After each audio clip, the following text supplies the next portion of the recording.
New job numbers are in, and they're telling a story the mainstream media won't. America First is working. Since January, native-born employment is up by over 2 million, while foreign-born employment has dropped by more than 500,000. Those are big numbers. Supporters credit this trend to legislation like the Nuclear Family Priority Act, which reorients legal immigration around nuclear family units rather than extended chain migration. It also tightens visa pathways that have historically flooded the labor market with low-wage competition. As a result, sectors like manufacturing and service are seeing American job growth for the first time in years. Critics, of course, argue the U.S. economy still needs foreign labor, especially in tech and agriculture, but even they admit the 2 million boost in native-born jobs is hard to ignore. Calls are growing to now audit the H-1B visa system, which many say had been exploited by undercut wages and sideline qualified U.S. graduates. But in short, strategic immigration reform is paying off, and there is more work to do. Congressman Marlin Stutzman of Indiana now joins us. Congressman, thank you so much. You cheered these numbers on in a tweet recently, and you said that much of the credit does, in fact, go to recent immigration reforms. Tell us how.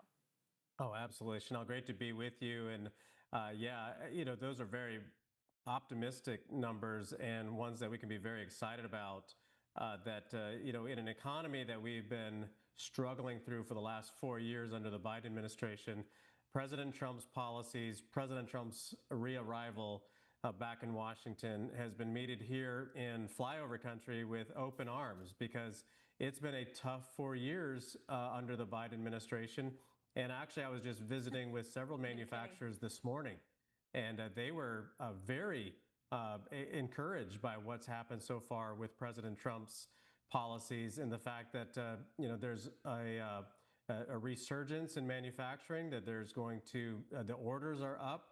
There's an interest in American manufacturing, and that's all due to President Trump leading the way and really focusing on the bread and butter industries of the United States that made America great to begin with, and that's ag and manufacturing.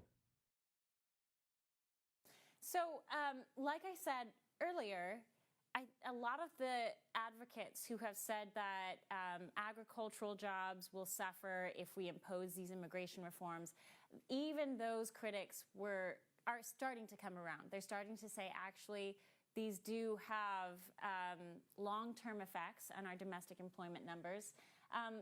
That said, what other reforms do you see in the future that we should tighten up next?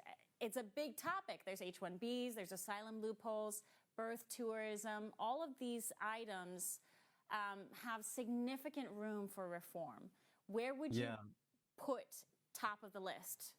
Well, first of all, and this is something that I talked about even during the campaigns, is you have to seal the border. You have to control the border. Now that that's done, what I believe has happened over time is that our American economy, if you look at the unemployment numbers, the economy has built itself around those who are here undocumented and illegal. And in a variety of ways. That happens in a variety of ways. Of course, documentation that is not accurate, and that there's, of course, you have the coyote system out there where people are working for companies through a third party. And so those are all pieces that are just part of the reality today. And I think, especially for manufacturing and agriculture, you've seen a lot in agriculture that there's more automation, there's more equipment that now replaces a lot of the jobs that used to be needed by seasonal workers, whether American or non-American. But I think that now that President Trump has focused on the border and he is dealing and going after the criminals, now we've got to figure out what do we need to do to make our visa programs work. I mean, there used to be a day when we used to sponsor people for immigration, and my grandparents, sponsored people from East Asia back in the 70s and 80s. I like the idea that President Trump has floated out there about American farmers, vouching and sponsoring certain people. I'm not sure exactly what that all looks like, but I think at the end of the day, I would never support any sort of amnesty program for citizenship.